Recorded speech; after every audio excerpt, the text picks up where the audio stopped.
गांव के किनारे एक छोटे से घर में रहने वाला राजू एक आम आदम था। उसका घर गांव के सबसे कोने में स्थित था और रात को वहां सुनसानपन छाया रहता था। गांव वाले अक्सर सुना करते थे कि राजू के घर में कुछ अजीब होता है। एक रात जब चांदनी की किरणें भी चुपचाप घर को छूने लगी, राजू ने महसूस किया कि उसका घर और भी अकेला दिखाई दे रहा है। उसने ये सोचा, कुछ गलत तो नहीं है। धीरे धीरे वह अपने कमरे की तरफ बढ़ा और वहां से एक अजीब सी आवाज सुनाई दी।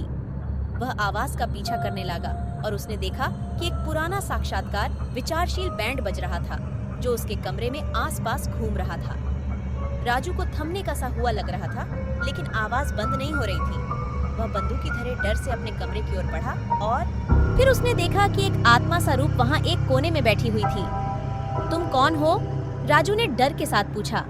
आत्मा ने धीरे से कहा, मैं एक विरासत से आई हुई आत्मा हूँ जो यहाँ अपने गुजरे जीवन की कहानियाँ सुनाती है। राजू ने जानकर अचंभित हुआ कि उसके घर में कोई अजीब नहीं बल्कि एक विरासत से आई हुई आत्मा बैठी थी। आत्मा ने अपने जीवन की रोक-टोक और उसकी मृत्यु की कहानी सुनाई। वह आत्मा राजू से अपनी मुक्ति के लिए मदद मांगने आई थी। राजू ने दिल से उसकी मदद की और उसकी आत्मा शांति पा गई। वही राजू अब उस घर में कभी अकेला महसूस नहीं करता था, क्योंकि उसके साथी अब उसके साथ हमेशा रहते थे, एक विरासत से आई हुई आत्मा की शांति के साथ।